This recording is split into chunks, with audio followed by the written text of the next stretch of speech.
Hello everyone, I'm Mary and welcome to another GameSpot Plays. I'm here with the lovely Kevin Van Ord. Aww. And we are going to play one of our favorite games of all time. In case you haven't noticed, it's behind us. Totally. Journey. And this is such a magical game. It came out in 2012, originally reviewed by Jane Douglas, I think. Yeah, Jane Douglas. GameSpot, but it was also coveted with GameSpot's Game of the Year award in 2012. But it is back because it is now recently released this week on PS4. Yeah. And one of my favorite games of all time, and I think a game you would legitimately call one of the best games ever made. I agree, and this is on so many of our top 5 games of all time. I mean, it's just kind of overwhelmingly known as a game that just is enjoyable to so many different types of people. Everyone enjoys this game. Yeah. If you like shooters, you still like this game. If you like RPGs, you still like this game. It just appeals to you on so many different senses. This moment. I mean, it's one of many, many moments in this game where just that moment, that particular sight just stays with you, and that is one of 4 or 5 indelible sights in Journey. And now, a little bit of sand surfing. Yeah, there was technically they had done something really tremendous with the sand to make it feel so incredibly real. I really loved the way that they made the sand look and feel with the character. Totally. Really made you feel like you were a part of this world, and they do that a lot with their environments in this game. I mean, if there's one complaint that I've sometimes heard about this is, wouldn't this work just as well as a movie as it is a game, since it's more about the audio-visual stimulation, and I say no. I say absolutely not. You need to be able to get into that sand and feel it for yourself. You need to be able, when you get your scarf, which we're about to earn right here, to feel that joy of floating. Well, the major difference between any time someone would say, wouldn't this make a better movie? The key component of the game is interaction. It's the interaction that the player has with the game to have their impact, their say, that separates it from something that is passive, which is a film. You are just observing a film. Whereas you are playing this game, you are able to be more immersed in the idea that you are able to go anywhere you want. You make the decisions in this game, and that's really true. There is a story that you're following, but at the same sense, you don't have to do a lot of things. There are achievements that you would never even realize that you can do. There's hidden flowers in this game, there's hidden discoveries, and you find friends along the way that you can choose to play the game with or not. Yeah, totally. I mean, the online was quite something. And the way that works is that you're just randomly paired with somebody. You don't know what their online name is. They're just suddenly there a lot of the time. And then you take the journey. You exist in the same space, whether or not you decide that this person is somebody to ignore or somebody that you'll try to communicate with. Just depends on who you are. And but there are moments where you develop this unspoken connection with that person. There's a point later in the game where there actually is, there are points where there is danger. And the first time I ever played Journey, there was another player who succumbed to that danger, and you watch your companion fall and lose a chunk of scarf, which is essentially your lifeline in this world, that scarf. And so seeing him or her lose that bit of scarf was just devastating to me.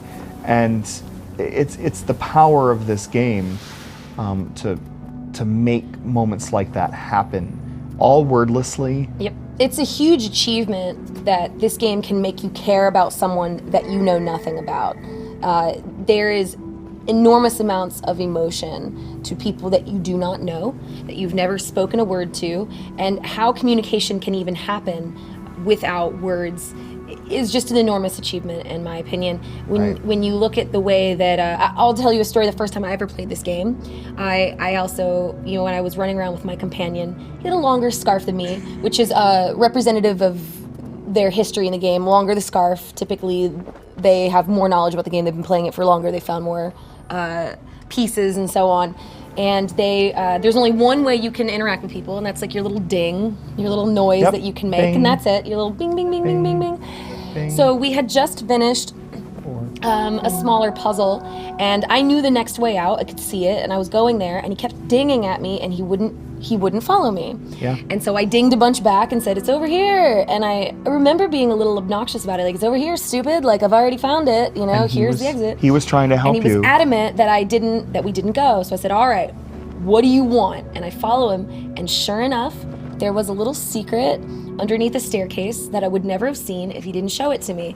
Not only did I learn, I mean, that's an enormous lesson to learn without words, not only that he was able to communicate that to me, but I also was quite humbled by the fact that he knew more than me, and he patiently waited for me to come around to understand that maybe there was something to be said.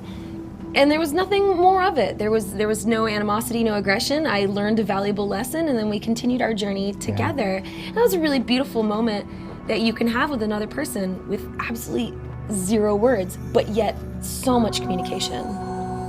Yeah, this game is excellent. That chirp can mean so much. You can be little chirps, but it's also, again, it's part of your life force. And if another player is close to you, you can, or you let out a large chirp, you're replenishing each other's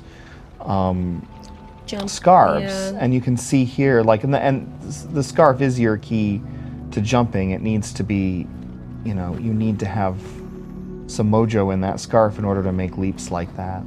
And now one of my favorite moments, if we had another player, it would be even more fantastic to me, is when you walk up to these stones, and then depending on how you feel about it, you could say that you're sitting down to pray or you're sitting down to meditate. But either way, it's this incredible moment, and you're then taken into a lesson that you're being taught. What is the history of this place? And this figure relates to you essentially what happens next and what happened next. We had already kind of played around with the idea that there are a lot of religious tones in this game, whether or not you choose to look at it from that perspective. But without a doubt, you're looking at a history of a large place. You're taking a journey in which you are hoping to get to the destination. And it all kind of fulfills itself in this climactic conclusion where you feel like you have gone on this long journey and now you are on the next step, the next journey, if you will. And that's something that a lot of games, I think, fail to do with such they do it quite delicately. It's not pressed on you. This is something that you can choose how you want to take it in, and I think that's another reason why it appeals to so many different types of people, because you get to decide what it means to you, and if it has any meaning at all. Yeah, totally. I think even if it doesn't connect with you, and I know people that it doesn't connect with on an emotional level. I mean, I consider Carolyn Pettit to be one of my best friends in all of life, and she doesn't feel that when she plays Journey, but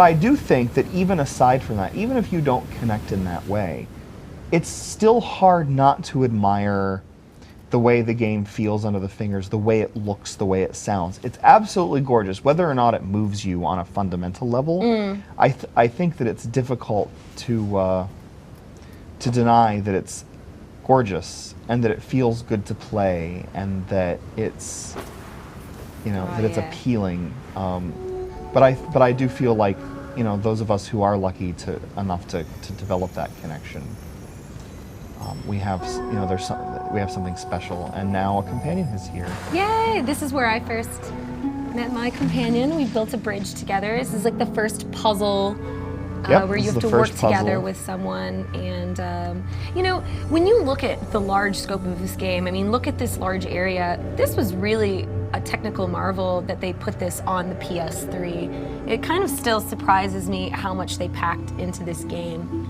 and made it look so flawless. It looks like you could just go on forever. And I want to point out some things here that I don't think people would necessarily see when they talk about, hey, this could just be a movie. Things like, did you see the way the camera panned out to make sure that both me and my companion were in the shot? There's enough room here where the camera can pull out and have those moments, like here, the way that I'm still you're still interacting with the game even as the scene plays. Right. It is a cinematic moment. At the same time, you and your companion are out doing things right now and interacting with each other. Could you chirp at him for me when you get back? Yeah, totally. I'll chirp.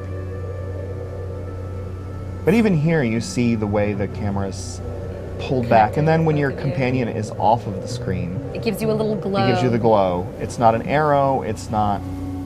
And this part here is there's a secret up there. There's a glowy. I think he wants you go with him. They did. I mean, there's just so many things they did well, but it's a tremendous way to feel relaxed while solving things. Totally. You always feel at peace in this game. The music, the score is just, just amazing from beginning to end. I think it's like one of the best musical compositions for a game I've ever heard. Oh yes, Austin Wintory is the composer.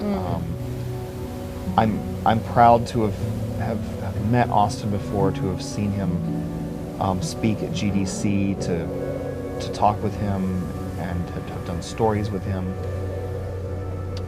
And he's just an astounding individual. And beyond that, I think he is the best composer working in games today. And I think that's saying something, because there are a lot of great composers working in games.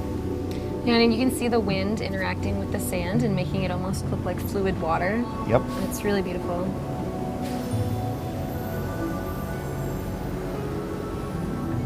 It's your little buddy. Yeah, it's a happy moment. Another story from the first time I ever played this game. My second playthrough, I had a buddy, and we, for whatever reason, decided to continuously chirp at each other, non-stop, the entire playthrough. And I don't just mean like once in a while. I mean like ding, ding, ding, ding, ding, ding, ding, the entire game. And you'd think that'd be annoying, but when you have two people that both enjoy chirping, we were just like super in sync with each other. And I felt like this very deep connection with this stranger that had decided that chirping was just as cool as I thought it was, so much so that we never stopped the entire time. There's a part later on where it does get it gets a little sadder. You start to get worried about you and your buddy's health and well-being. You're against the elements, and the entire time we chirped nonstop to let each other know that we were there.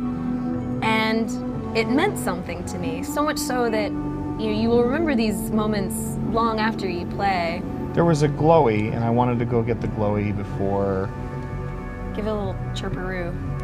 Come this way. There it is. I see the glowy.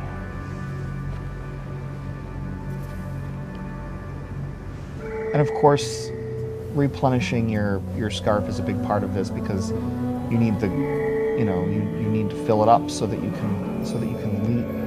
Right, there is float. There's an emotional part to it, but there's also just a technical aspect to it. Right. Which is that it helps you travel farther to get further in the game. You guys have almost completely built the bridge. There is an achievement. Totally bridge now. There is an achievement to crossing without completing the bridge. Completing it, yeah. There's a few achievements that I'd like to get. We've never had the opportunity. There's one coming up where you surf on the sand. If you can get through all the different... I'll try. The wordless bit. It's like in Dark Souls, I think there's this sense of camaraderie that you break if the players themselves interact directly through words.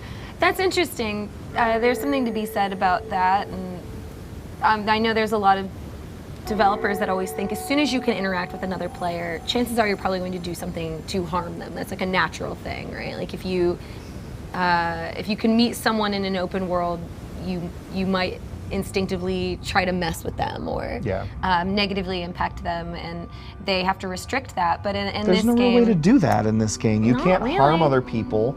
You can, perhaps, I suppose, you could lead them to harm in a couple levels, or lead them on a wild goose chase, like I just did with my poor companion. You had the best intentions, Kevin. I did have the best intentions. And now more wordless story, you get an idea of what happened here. I think it's important to mention that this that Journey depicts essentially a post-apocalypse, a post-apocalyptic wasteland, but what beauty came from that, and even here, like I get this sense of there's a sense of a bustling metropolis here. As far as I can tell, this is public transportation more or less, and you get the idea of a place that was alive. Right. At least that's how I've always interpreted this particular scene. Like a busy downtown area almost. Yeah, and what's interesting then is when you sort of slide through that area in Journey, what might be Journey's most memorable moment. It's just all the more indelible. It's all delivered with a really delicate art style as well that works really well with the way this game is played, which is almost done in a wall painting type way. Which I really enjoy. It matches the direction, the environment, kind of like this Adobe style painting with the sand. It works really well together. It's very hieroglyphic. Yeah. But I think it's important to note, if you've never played Journey, that, okay, this is one of several iconic images again in Journey. This moment here. You with your bud. This moment was my desktop background for the longest time. Look at you with that other dude just hanging out. And now some sand surfing. It's such a fun part. It really is. How often do you say "wee" when you play a game like I don't this? really say it. I think it in a way, but I feel like "wee" isn't necessarily a Journey kind of emotion. It's my emotion. That's how I played it. And now you're sort of introduced to your creature buddies for the first time, and he helps in a number of ways. One is that he'll keep your scarf replenished, and then he digs into the sand like that, which I think is adorable. And there are times where he'll, in this really funny way, he's also a guide, as you can see, but he'll also sometimes just pick you up. Like you, well, not quite there, but there are times where he'll pick you up, and then that sets up some puzzles that come later. I think it's also important to note that the game has established with just its visual language that mountain is your where goal. You're going. Yeah, it does it from the second you begin the game. I've never seen that in a game before, where the second you're dropped off, I know what my end goal of the entire game is in the first second. Without a word. Yep. That's the other thing. All of this is wordless. It's quite an achievement to be able to do so much with no communication. I was very fortunate to be at the E3 where this was announced and shown to press for the first time. And it made such an... Here we go. I got a little ride. See? Check that out. All right. King of the ribbons. Right? And then he just drops me off. You're done. There's no free ride for everyone.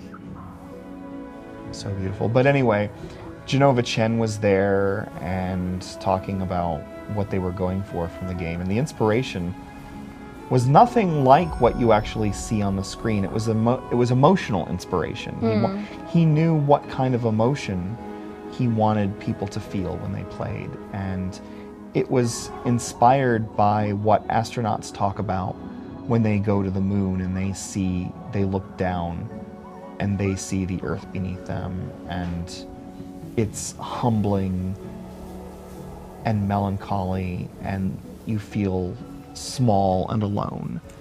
And he wanted to sort of approach that emotion in video game form, wanted to find a way to do that. And I think he did a really good job of doing exactly that. How could you describe where you would get the melancholy or a bittersweet feeling from that? This comes in terms of the space dude, or just in terms of the game? Well, the feeling that he's trying to invoke, I find that fascinating, that's what you would get when you would look down at the Earth.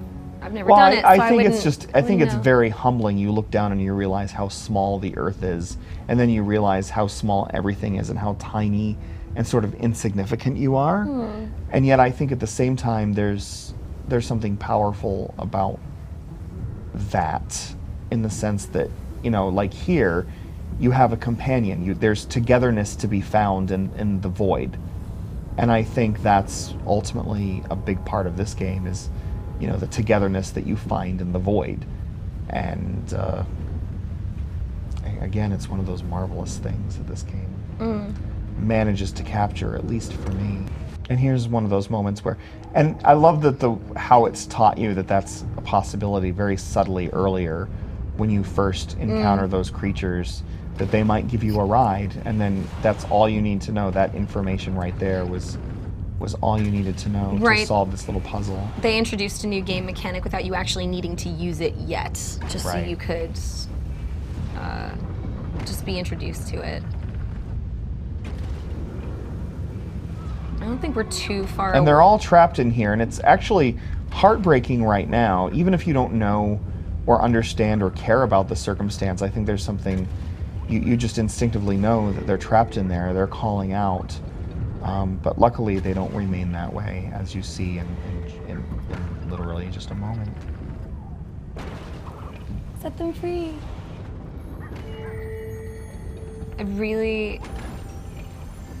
I love that you're maybe not the standard type of hero in this game. Right. You're very subtle, calm, collected. And I'm not, it's funny because when I play this game, I'm not a typical gamer either. You know, obviously a lot of people, they're going to chase achievements, they're going to go for all the hidden areas, they're going to do all of that stuff. But I see those things as, you know, if they add to the emotion of the game, that's great. But I don't go out of my way to do that. Again, because I don't, you know, it's not the gamiest game in all the world, although there are breadcrumb trails to follow.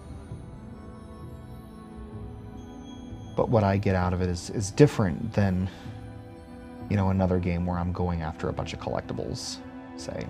Yeah, the achievements are almost out of place in this game, because I would find it weird to just search for a desert flower as opposed to just enjoying my experience within the game. But everybody's such a different kind of game player, and I'm glad that it's there for people that want that. And now we've, you know, essentially now we've released them from what I've always envisioned as the prison of these souls, and now we get a ride.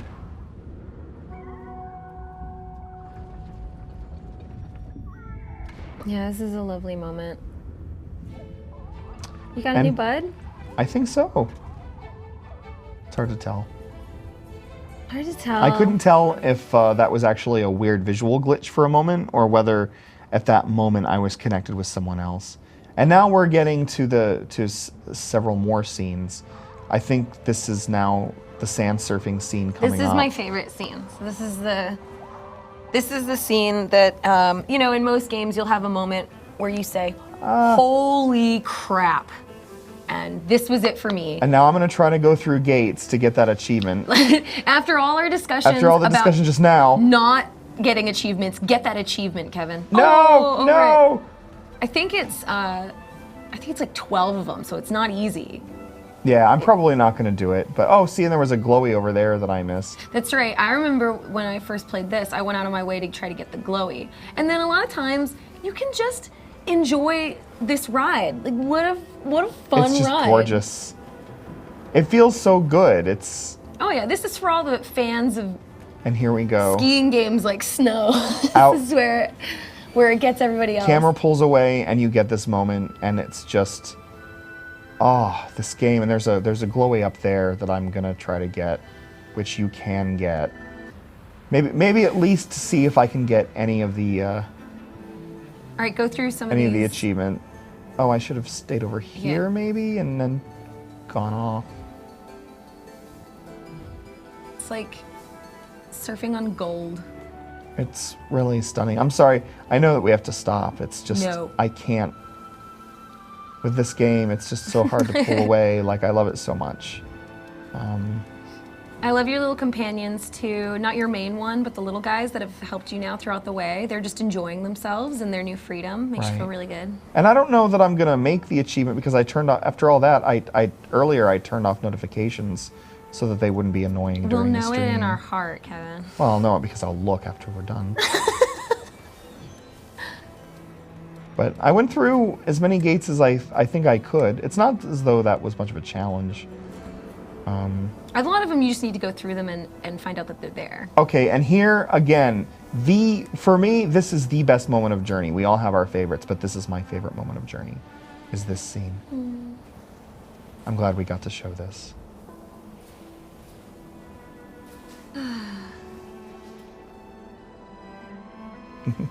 That was just an accident hitting that ramp like that. A few little leaps just to... And then once more out. A little bit more surfing. And then the surfing ends. But that golden bit right there is always the... Well, aside from the ending moments, which I think surpass that, but in terms of the individual moments this game shows us, the entire game constantly gliding gives you so much euphoria. You're always feeling really good. And boom, just another moment, and finally a glimpse of the society that was before you fall below it. And then I guess that takes us to a close, doesn't it? This is the end of this particular level. Yeah, this is a good area so that we don't... Well, I mean, most people probably have played this before, as this game has been out for several years, but if you have not yet played Journey, this is just another time we're going to tell you, play Journey. It's a tremendous experience from beginning to end. It's not that long. You can play through it in about an hour. It's an hour and a half, maybe. Memorable. You'll always remember it. Again, I think that it's possible you might not get the emotional connection that people like you and I get to it, but even if not, I think it's better to play the game knowing that that's a possibility, rather than to stay away because you don't think that you'll have that connection. I think it's and you better don't to need play the connection to enjoy it. That's true. It's awesome and it's really fun and it's a quick play, so definitely pick it up if you can. It's on PS4 now. And it's just a great experience from that game company. So great, and thank you guys for joining us on this magical journey. Bye. This has been the best GameSpot. Yay! Quiz. All right, thanks guys. I'll see you later. Bye.